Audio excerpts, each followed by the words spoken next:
마가복음 10장 45절 말씀으로 주님을 섬기려는 분들에게 라는 제목으로 하나님 말씀을 전하기 원합니다. 오늘이 임직자, 직분을 맡은 사람들, 임직자 헌신 예배로 우리가 모였는데요.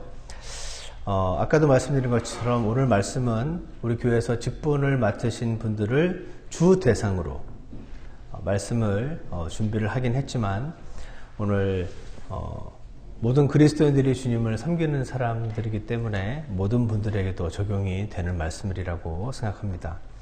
오늘 마가복음 10장 45절에서 사람의 아들은 예수님은 섬김을 받으러 오지 않고 도리어 섬기러 왔다, 이렇게 말씀하십니다. 그냥 이렇게 섬기는 정도를 넘어서 자기 생명을 바쳐서 많은 사람의 대속물로 주려고 왔느니라, 이렇게 말씀하고 있습니다. 여러분은 섬기는 게 좋으십니까? 섬김을 받는 게 좋으십니까? 쉽게 예를 들어보면 꼭 형제님, 자매님만 나눈 것은 아닌데 예를 들어서 알기 쉽게 친교 시간에 부엌에 들어가서 음식을 준비하는 게 좋으십니까? 상에 앉아있으면 누가 날라다려 주는 음식 먹는 게 좋으십니까? 친교 시간에 다들 재밌게 교제할 때 들어가서 설거지하는 게 좋으십니까? 남아서 교제하는 게 좋으십니까? 우리의 타고난 본성은 섬기는 게 좋다면 우리는 친교와 주방일과 다른 모든 것에 있어 아무런 문제가 없을 것입니다. 그런데 우리의 본성은 시녀가 되기보다는 왕비가 되는 것이 좋고, 누구 말을 듣고 순종하는 것보다는 내가 알아서 하는 게 좋습니다. 이것이 우리의 육신의 딜레마인 것입니다. 그리스도는 분명히 예수님도 섬기러 오셨다는데 나도 섬겨야 되는데 그건 다 아는데 우리의 본성은 다른 것을 원한다는 것입니다.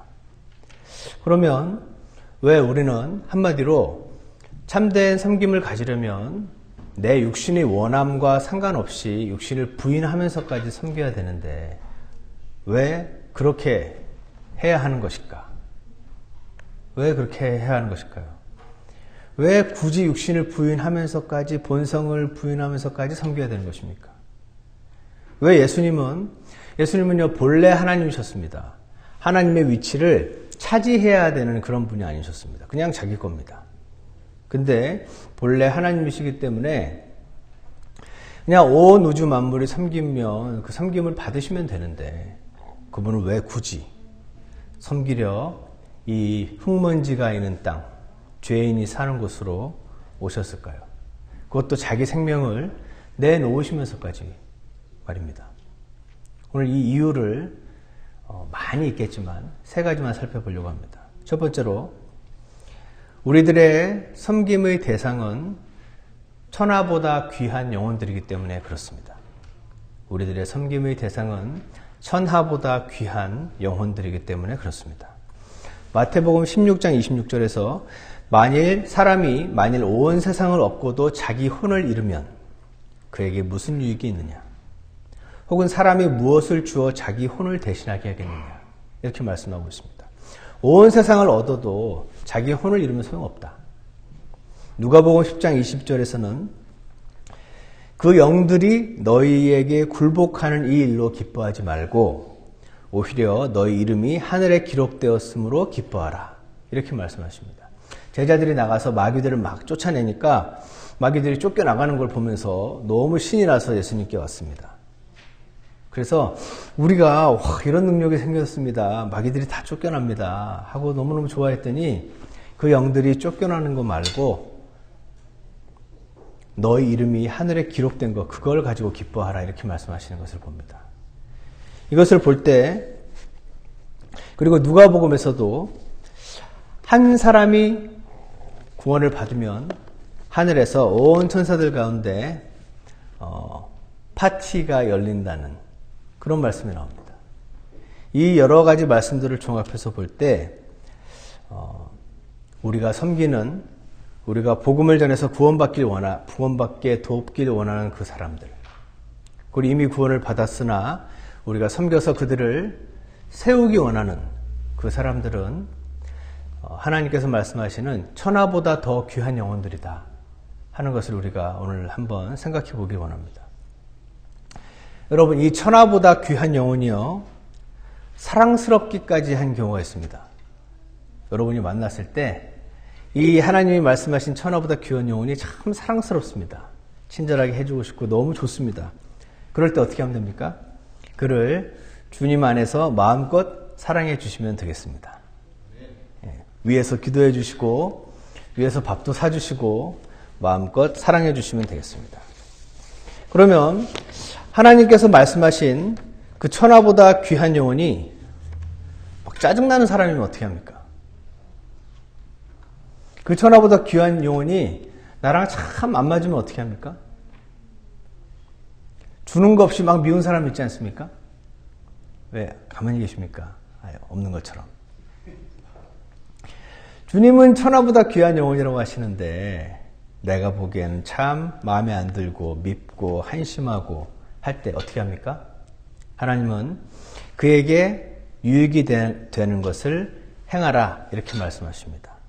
사랑은 자기의 유익을 구하지 않고 그 상대의 유익을 구하는 것이기 때문에 그렇습니다. 바로 저 인간을 위해 예수님께서 생명을 주셨구나. 이렇게 우리가 보아야 된다고 믿습니다. 그래서 그 사람을 보면 사랑할 수 없는데 그 사람을 위해서 자신의 목숨을 내어주신 주 예수님을 보고 우리는 그를 사랑하기 원합니다. 예전에 저희 교회에 한 그런 분이 계셨습니다. 내가 정말 예수님만 아니면 저 인간이라고 내가 교회에서 상종도 안 할 건데 사회에서 만나면 커피 한 잔도 안 할 사람이야. 그런데 예수님 때문에 그에게 유익이 되는 것을 행하는 것을 선택하는 것, 이것이 참된 사랑이고 이것이 참된 섬김인 것입니다. 요한복음 13장 1절에서는 유월절 전에 예수님께서 자기 때가 이르러 자기가 이 세상을 떠나 아버지께로 가야 할 줄 아시고 세상에 있던 자기 사람들을 사랑하시되 끝까지 사랑하시니라. 자기 사람들을 사랑하시되 끝까지 사랑하시니라 라는 말씀이 적혀 있습니다. 지금 요한복음 13장은 예수님께서 가룟 유다에게 배반당하여 잡혀가시기 직전의 장입니다. 가룟 유다만 예수님을 배신했을 뿐 아니라 사람들이 예수님을 잡으러 왔을 때 거기 있는 나머지 11명도 전부 도망갔던 그 제자들입니다. 그 중에 한 명은 너무 급히 도망가느라 벌거벗고 도망갔다고 되어 있습니다. 예수님께서는 전지하신 하나님이시니 잠시 후에 있을 일이 어떤 일이 있을 것이며 이 한 사람 한 사람 다 나를 사랑한다고 하는 이들이 어떤 행동을 할 건지 다 아시는 상태였습니다. 한마디로 말해서 예수님께서는 이들이 나를 배신할 것을 아셨습니다. 자신을 공격할 것을 아셨습니다. 그런데도 그들을 자기 사람들을 사랑하시되 끝까지 사랑하셨다고 되어 있습니다. 여러분, 우리에게는 이런 사랑이 없습니다.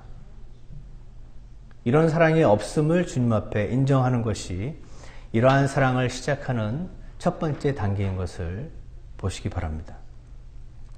이러한 사랑은 저 사람이 나를 배신할 걸 알고 저 사람이 나를 공격할 걸 알고 내가 이렇게까지 했는데도 나에게 오히려 고맙다는 말은커녕 이렇게 나를 실망시킬 것을 알면서도 불구하고 그 사람을 끝까지 사랑하는 것은 오직 예수님께만, 오직 하나님께만 가능한 사랑인 것입니다. 그런데 바로 이분이 십자가에서 못 박혀 죽으신 이후로, 부활하신 이후로 성령님으로 우리 안에 오셨기 때문에, 그분이 우리 안에 계시기 때문에 그분이 대신 사실 때 이 사랑이 여러분과 저와 같은 본성적으로 그런 사랑이 없는 우리 안에서도 그 사랑이 흘러나오게 되는 것입니다. 갈라디아서 2장 20절에서는 내가 그리스도와 함께 십자가에 못 박혀 있으나 그럼에도 불구하고 사노라. 그러나 내가 아니요 그리스도께서 내 안에 사시느니라. 여러분과 제가 만약에 사랑이 흘러나온다면 나를 배신할 것을 알고 나에게 어떤 해를 끼칠 것을 알면서도 그의 유익을 위해서 행하는 하나님의 사랑이 나온다면 그것은 여러분과 저에게서 나오는 사랑이 아니고 그리스도께서 내 안에 사시느니라. 이 말씀에 따라서 예수님께서 대신 사실 때 나오는 사랑인 것입니다. 나는 지금 내가 육체 안에서 사는 삶을 나를 사랑하사 나를 위해 자신을 주신 하나님의 아들의 믿음으로 사노라. 이 삶이 바로 그리스도인들의 삶인 것입니다. 그래서 우리들의 섬김의 대상은 하나님께서 자신의 목숨을 내어주시기까지 그렇게 사랑하신 천하보다 귀한 영혼들이라는 사실을 우리가 기억하기를 원합니다. 두 번째로, 우리들의 섬김은 함께 한 몸으로 되어서 섬기는 섬김이기 때문에 그렇습니다. 우리들의 섬김은 함께하는 섬김입니다. 한 몸으로 섬기는 섬김입니다. 혼자 단독으로 섬기는 섬김이 아니고 함께 섬기는 것이란 것입니다. 누가복음 6장에서 예수님이 제자들을 부르시는 장면이 나옵니다. 그들 중에서 12를 택하시고 그들에게 사도라는 이름을 주시고 이들은 곧 시몬과 안드레와 야고보와 요한과 빌립과 바돌로메와 마테와 도마와 알페의 아들 야고보와 셀롯이라는 시몬과 야고보의 형제 유다와 가룟 유다인데 그는 또한 배신자더라. 이렇게 되어 있습니다. 이번에 한국의 제 모교회에서 한 형제가 목회자 안수를 받게 되었습니다. 그래서 여러분 잘 아시는 마라나타의 임 목사님, 이 목사님, 목사님 이런 분들이 오셔서 이 형제를 안수하기 위한 질의응답 시간이 있었습니다. 그분들 질문 여러 가지가 있었는데 마지막에 이런 것이 있었습니다. 형제는 목사 안수를 받은 다음에 어떻게 할 계획인가? 나가서 이제 새롭게 교회를 개척하러 나갈 것인가? 아니면 남아서 계속해서 대안학교 사역을 하며 갈보리 심령교회를 섬길 것인가? 그때 이 형제가 뭐라고 대답을 했는데 이 안수위원 목사님들이 전부 다 감동을 하면서 그 구목사님을 그렇게 부러워했답니다. 뭐라고 대답한지 아십니까? 하나님이 제게 이 지역교회의 목자로 주신 분은 구목사님이십니다. 그래서 구목사님이 나가서 교회를 개척하라고 하면 나갈 것이고 남아서 자신을 도와달라고 하면 도울 것입니다. 제게는 뜻이 없습니다. 하나님이 제게 주신 목자를 통해 말씀을 주실 것을 믿기 때문입니다. 이렇게 말했다고 합니다. 저는요, 이 형제를 잘 알거든요. 제가 이 형제 16살 때부터 함께 했던 형제인데 잘 압니다. 이 말이 진심인 것도 제가 잘 압니다. 이 형제는 비단 이 목사님에게만 이렇게 행한 것이 아닌 것도 제가 잘 압니다. 과거에 주님을 섬기러 헌신했을 때 아버지 앞에서도 그랬습니다. 저는 주님을 섬기기 원하는데 아버지가 안 된다고 하시면 하지 않겠습니다. 라고 했을 때 그렇게 나오는 아들에게 자신의 주장을 강요하는 아버지는 없는 것 같습니다. 이렇게까지 나오면 아버지가 정말 기도하게 됩니다. 주님 어떻게 하면 됩니까? 저는 그래서 잘 압니다. 여러분, 그런데요, 이 세상에는 이상한 목사님들도 많습니다. 이 목사님이요, 자기 이익을 위해서 이 형제를 이용해 먹으면 어쩌려고 이렇게 생각을 한단 말입니까? 그런데 저는 아직도 이렇게 교회가 무엇인지, 교회는 한 몸이잖아요. 한 몸으로 섬기는 것이 무엇인지 알고 자신이 뛰어나다고 생각하며, 이 형제 굉장히 뛰어난 형제거든요. 근데 그 뛰어난 것을 드러내며 단독으로 섬기는 섬김이 아니고 함께 섬기는 것이고 주님이 주신 질서 안에서 섬기는 것인 것을 아는 이런 형제가 아직도 있고 우리의 동료라는 사실이 너무나 감사하고 감격이 되더라고요. 그리고 이렇게 하고자 하는 형제를 영에 먹지 않고 주님의 인도하심을 따라서 리드하고자 하는 그런 목사님들이 계신 것도 너무나 감사하다고 생각을 하게 되었습니다. 이것이 꼭 이것만 함께하는 섬김이 이것만이다 이렇게 말할 수는 없지만 한 몸 안에서 함께하는 섬김이란 이런 것입니다. 요즘 교회 안에서 보기 힘든 소위 말하는 동역이란 것이 이런 것입니다. 근데 여러분, 처음부터 이렇게 되진 않습니다. 이것은 우리의 육신에 굉장히 어긋나는 것입니다. 주님께 친히 배우는 것이 있는 사람만 이렇게 할 수가 있게 됩니다. 이러한 함께하는 섬김은 하지만 첫 번째 떼는 발걸음이 있습니다. 그게 뭔지 아십니까? 교제입니다. 교제.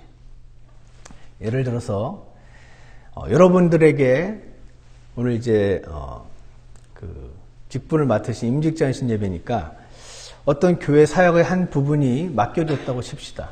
예를 들어서 찬양대라는 섬김, 청지기라는 섬김, 주일학교 교사라는 섬김, 금요 기도회를 하는 섬김, 이런 사역들이 맡겨졌다고 생각해 보십시오. 여러분, 이것을 혼자 하는 게 쉽습니까? 아니면 도와달라고 말하고 도움을 받고 안 도와줘서 열받고 하는 게 쉽습니까? 여러분, 해보시면 아시지만 혼자 하는 것이 쉽습니다. 예수님은 힘이 들어서 12제자를 뽑으셨을까요? 본인이 하시면 훨씬 쉽지 않았겠습니까? 여러분이 꼬마 아이를 여러분이 혼자 뛰는 게 쉽습니까? 꼬마 아이와 발을 묶고 같이 뛰는 게 쉽습니까? 우리의 육신은 혼자 하는 게 훨씬 쉽습니다. 그런데요, 한 가지는 혼자 하면 절대 오래 못합니다. 혼자 하면 나만 이렇게 희생하고 있다고 생각하게 되고, 이런 희생을 몰라주는 사람이 서운하게 되고 오래 못합니다. 반드시 교회 안에서의 섬김은 함께 해야 합니다. 함께 한다는 건 뭡니까? 저 이렇게 지금 이렇게 하고 있는데 잘 안 되는데 도와주십시오. 도와달라고 부탁하는 것입니다. 이렇게 하는 게 좋지 않겠냐고 상의하는 것입니다. 그래서 함께하는 섬김의 시작은 교제, 커뮤니케이션이라는 것입니다. 그것이 함께하는 사역인 것입니다. 예수님 입장에서는요, 곧 배신할 줄 뻔히 아는 그 제자들, 좀 있다가 자리 놓고 싸움질하는, 내가 예수님의 오른쪽 왼쪽, 너희 엄마 시켜가지고 지금 예수님 왼쪽 오른쪽 자리를 달라 그래? 우리는 뭐야? 이러면서 자리 갖고 싸움질할 거 뻔히 아는 이 제자들과 함께하는 것보다 혼자서 사역하시는 것이 훨씬 쉬우셨을 것입니다. 마음도 편했을 것입니다. 이거 좀 해. 그 다음에 안 하면 그거 챙기고, 왜 안 했냐고 잔소리하고, 이러는 거, 그거 듣는 사람도 싫고 하는 사람도 싫지 않습니까? 그래서 우리의 육신 중에 하나는 단독이라는 육신이 있습니다. 혼자 하는 게 쉽습니다. 이 육신을 여러분 주의하셔야 됩니다. 교회가 이루어지면 함께 사역을 해야 되는데, 이 단독이라는 육신은 교회의 하나됨을 방해하게 되기 때문에 그렇습니다. 예전에 제 아이들이 어렸을 때 이제 목사의 아이들을 PK라고 부르죠. Pastor's Kid라고. 보통 이제 귀가 이만해집니다. 엄마 아빠가 무슨 교회 분들 누구 얘기를 무슨 얼마나 하나 하면서 귀가 이만해지는데, 제가 얼마 전에 봤더니 DK도 마찬가지거든요. DK. 디컨스 킷도 마찬가지더라고요. 귀가 이만해져 있더라고요. 엄마 아빠가 무슨 말을 하나. 제가 보면서 되게 웃었는데, 이 아이들의 여러 가지 불만 중에 하나가 이거였습니다. 아빠는 왜 그렇게 사람들 눈치를 보냐고 그랬습니다. 제가 뭔가를 하려고 했는데, 이제 교회 분들 때문에 뭘 안 하고 할 때, 왜 이렇게 눈치를 보냐고 아빠는. 기분을 굉장히 나빠하더라고요. 그래서 제가 이거 눈치 보는 거 아니야. 이게 눈치 보는 게 아니고 배려하는 거야. 그렇게 말을 했었는데 아이들에게는 안 받아들여졌습니다. 아이의 입장에서 아이 눈으로 보면 그렇게 보일 수 있겠구나 싶은 생각이 들었습니다. 배려랑 눈치, 이게 비슷해 보이는데 사실은 굉장히 다릅니다. 사람을 두려워하지 않는 사람은 눈치 보지 않거든요. 사람을 두려워하지 않으면 눈치 보지 않습니다. 그러나 하나님을 사랑하면 배려를 하게 되지 않습니까? 배려와 눈치는 비슷한데 다릅니다. 마찬가지로 보고하는 것과 교제하는 것은 비슷해 보이는데 다릅니다. 내가 당신보다 아랫사람이야? 내가 왜 당신에게 보고해야 돼? 그럴 수 있습니다. 그런데 내가 경험한 것을 함께 나누고 교제하고자 하는 마음이 있으면 달라집니다. 그래서 보고와 교제, 또 배려와 눈치, 이런 것들을 여러분과 저는 아이의 눈으로 보지 마시고 어른의 눈으로 보기를 원합니다. 그래서 목장장님들, 저와 교제하시면서, 제가 보고를 하라는 게 아니고 교제하시면서 목장을 이끄시길 원하고요. 집사님들, 저와 교제하시면서, 다른 집사님들과 교제하시면서 교회를 이끄시길 원하고요. 교사 여러분들, 저와 또 부장님, 교사 부장과 교제하시면서 다른 섬김이들 모이시는 분들과 함께 교제하시면서 우리가 교회를 이끌 때 우리의 섬김은 단독적으로, 뛰어난 한 사람이 단독적으로 하는 섬김이 아니고 함께 한 몸으로 하는 섬김이 될 줄 믿습니다. 맞습니까? 네. 교제의 방법은 세 가지가 있습니다. 전화와 카톡과 만남인 것입니다. 생각해보니까 그거 세 개더라고요. 네. 이 세 가지 방법을 사용하셔서 잘 사용을 해서 우리가 함께하는 한 몸의 섬김을 갖게 되기를 주님의 이름으로 축원합니다. 세 번째로요, 우리의 섬김은 늘 섬기기만 하는 섬김이 아닙니다. 다시 말해서 우리의 섬김은 섬길 때가 있고 나중에 보상받을 때가 있는 그런 섬김인 것입니다. 고린도후서 5장 10절에서는 우리가 반드시 다 그리스도의 심판석 앞에 나타나리니, 그리스도의 심판석이라는 것이 있습니다. 어떤 분들은 이 그리스도의 심판석과 요한계시록 20장에 있는 그 백보자 심판석을 이렇게 혼동하셔서 하나로 보시는데, 그리스도의 심판석은 구원받은 그리스도인들이 서게 되는 심판석입니다. 백보자 심판석이라는 것은 구원받지 않은 분들이 서게 되는 심판석입니다. 두 가지의 심판석이 있어요. 근데 우리가, 사도 바울이 말하는 우리, 사도 바울을 포함한 교회, 그리스도인들이, 구원받은 사람들이 다 그리스도의 심판석 앞에 나타나리니, 이로써 각 사람이 좋은 것이든 나쁜 것이든 자기가 행한 것에 따라 자기 몸 안에서 행한 것들을 받으리. 우리가 몸을 입고 있는 동안, 이 세상에 사는 동안 우리가 여러분이 섬기는 섬김들이 나중에 그리스도의 심판석에서 주님이 보상을 주실 때가 온다 하는 것입니다. 로마서 14장 10절에서는 네가 어찌하여 내 형제를 판단하느냐, 어찌하여 내 형제를 무시하느냐, 우리가 다 그리스도의 심판석 앞에 서리라. 주가 말하노라, 모든 무릎이 내게 굴복하고 모든 혀가 하나님께 자백하리라. 그러므로 이와 같이 우리 각 사람이 자신에 관하여 하나님께 회개 보고를 하리라. shall give account라고 되어 있습니다. accountability란 말 들어보셨죠? 여러분과 저는 받은 것들이 많은 사람들입니다. 우리는 시간을 받았고, 재물을 받았고, 재능도 받았고요, 좋은 교회도 받았습니다. 이 받은 것들을 가지고 뭐 했는지 회개 보고를 하는 그때가 옵니다. 그때가 보상을 받는 시기입니다.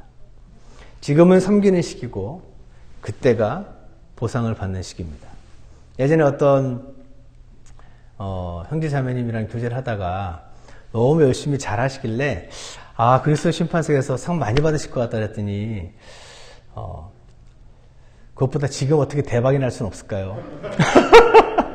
그 말은 제가 굉장히 웃었는데, 하나님께서 우리에게 약속하신 것은 여러분이 많이 섬기셔도요, 이 땅에서는 축복 못 받으실 수도 있습니다. 하나님은 그거 약속하신 적이 없습니다. 좋은 사람에게 악한 일이 일어나기도 하고요, 악한 사람이 굉장히 잘 먹고 잘 사는 경우도 있습니다.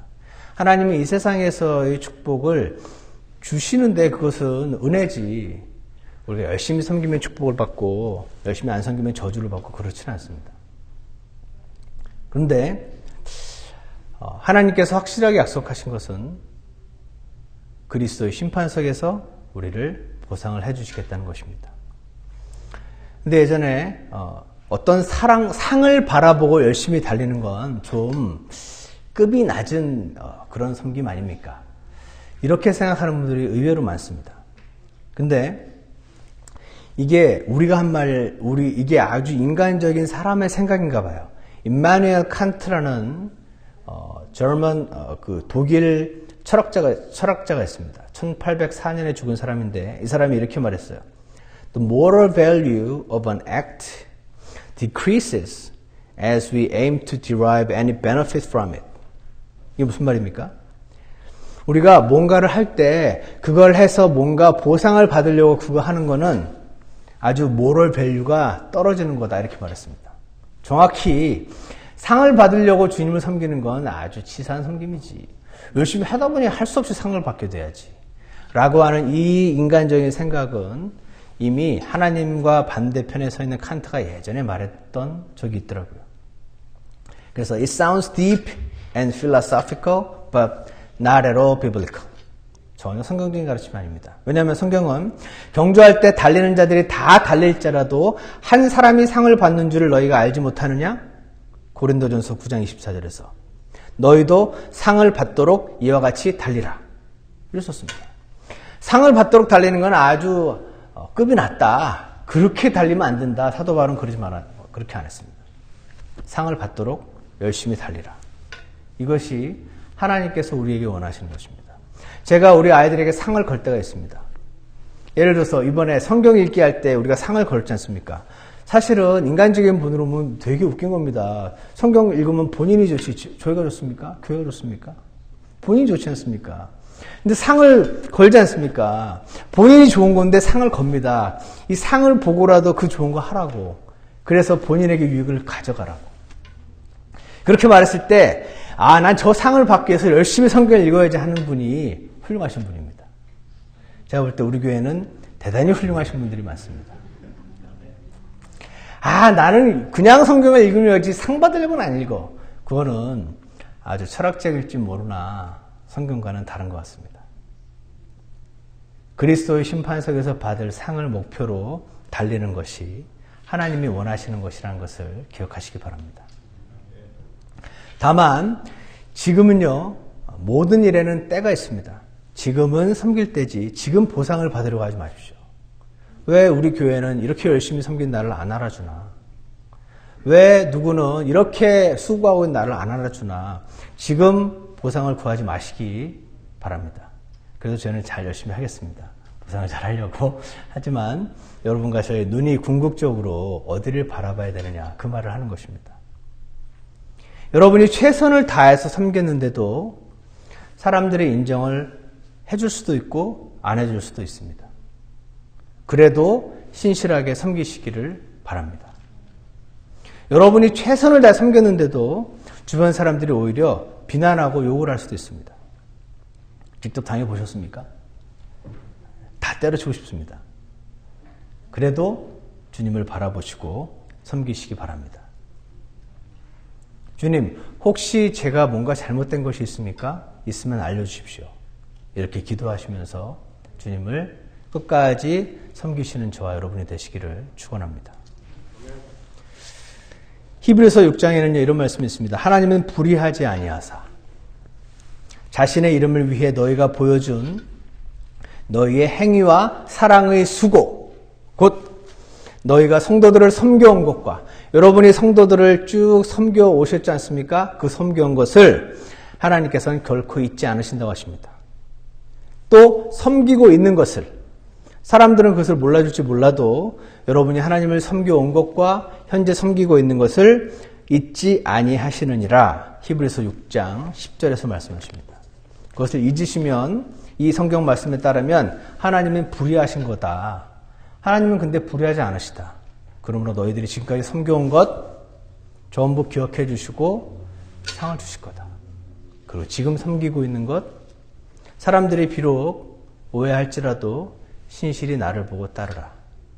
그것이 주님께서 우리에게 주시는 말씀인 것입니다. 여러분, 저희가 열심히 섬기려다 보면은요, 실수할 수 있습니다. 그거 기억 잘 아시죠? 제가 여러분 얘기하면 교회는 정치판이 아닙니다. 정치판에서는요, 누가 조금만 실수하면 이빨을 그냥 드러내고 물어뜯으려고 달려듭니다. 왜 그렇습니까? 정치는 그렇게 하는 겁니다. 저 사람이 내려가야 우리 당이 집권하는 거 아닙니까? 정치인들 보고 왜 저런지 모르겠다고 하지 마시기 바랍니다. 정치는 그렇게 하는 겁니다. 제가 알기로. 주님이 안 믿는 사람들이 그렇게 하는 겁니다. 다만 그 정치를 교회에 가져오지 마십시오. 교회에 와서 국회의원처럼 하지 마시기 바랍니다. 우리는 국회의원이 아니고 형제들인 것입니다. 우리는 정치판에 있지 않고 우리는 연약한 사람들이 주님의 은혜를 받아서 한번 뭔가 좀 해보려고 뛰고 있는 사람들인 것입니다. 여러분들이 조금이라도 형님이시고 나이로든 영적인 생명으로든 형님이시고 누님이시라면 동생들의 실수를 좀 용납해 주시기를 바랍니다. 잘 하려는 사람이 실수하는 겁니다. 아무것도 안 하시면 실수할 일도 없고 욕먹을 일도 없습니다. 예컨대 여러 가지가 있겠지만 제가 생각을 해봤습니다. 우리 예를 들어서 다음 주인가 회계 보고를 이제 할 거 아닙니까? 현재 우리 회계께서 너무 잘해서 그럴 일도 별로 없긴 하겠지만 예를 들어서 실수를 했다 칩시다. 그럴 때 무슨 돈 띄어 먹으려는 여당 국회의원 다루듯 물어뜯으려고 달려들지 마시고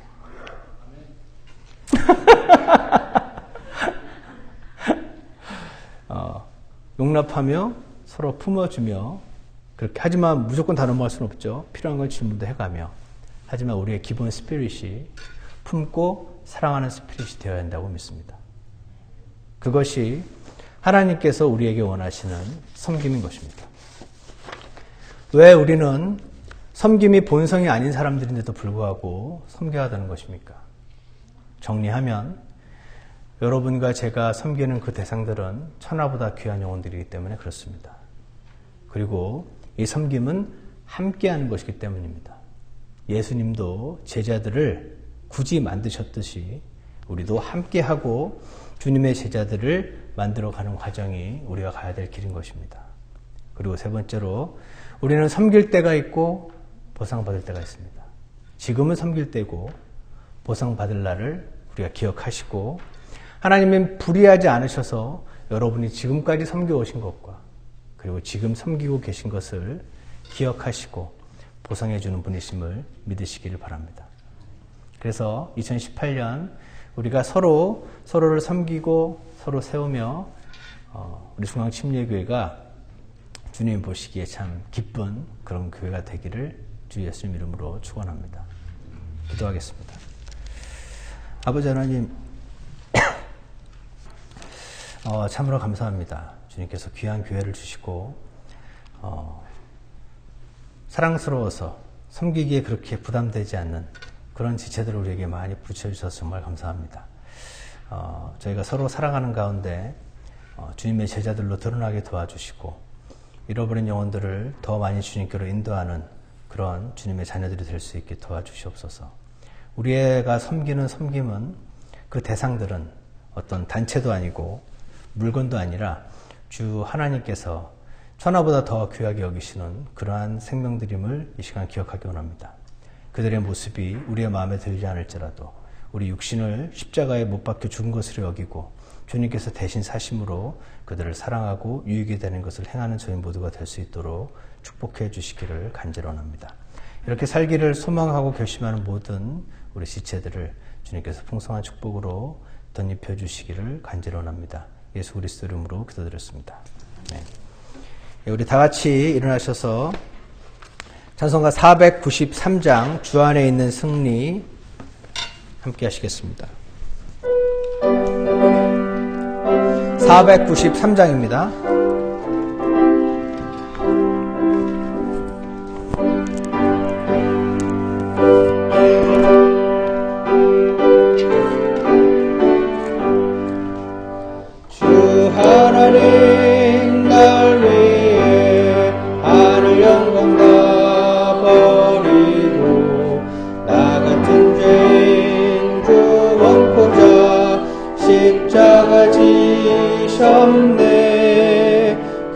귀한 피 능력이 나의 모든 죄 속했네. 나 회개하사 주님 내게 승리 주셨네. 오 예수는 내 승리 영원한 구주세. 그 귀한 보혈로 날 사주셨다네. 주 예수의 큰 사랑 내 맘속에 지네. 나 피 아래 있으니 주 승리 내 걸세. 2절 주 놀라운 이적은 모든 죄 사할 권세니. 안전뱅이도 일어나고 저 소경은 떴네.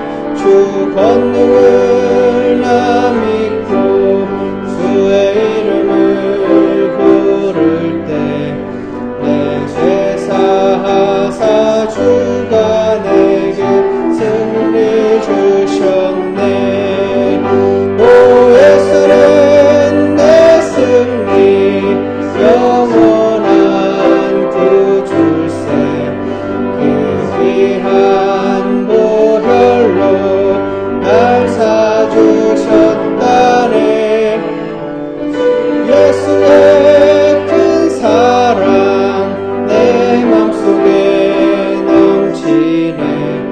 나 피 아래 있으니 주 승리 내 걸세. 우리 잠시 기도하는 시간을 갖겠습니다.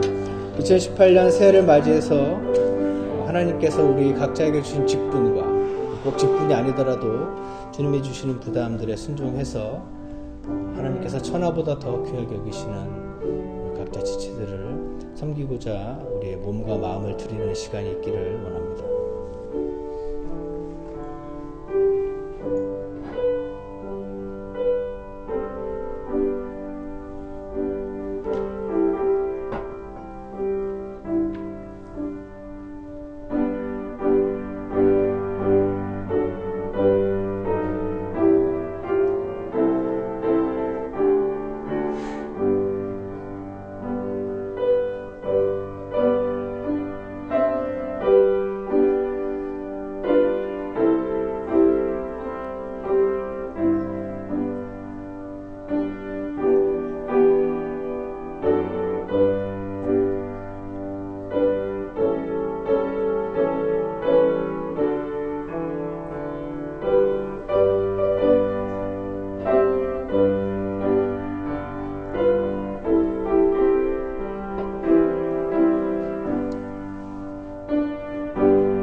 끝나신 분들은 함께 3절 하시겠습니다. 주 우리에게 약속한 영광스러운 저 천국, 수정 강물과 저 황금길, 또 생명나무와 저 천사들 노래와 모든 성도들 노래세. 나 거기 가서 승리 노래 함께 부르리. 오 예수는 내 승리 영원한 구주세. 귀한 보혈로 날 사주셨네.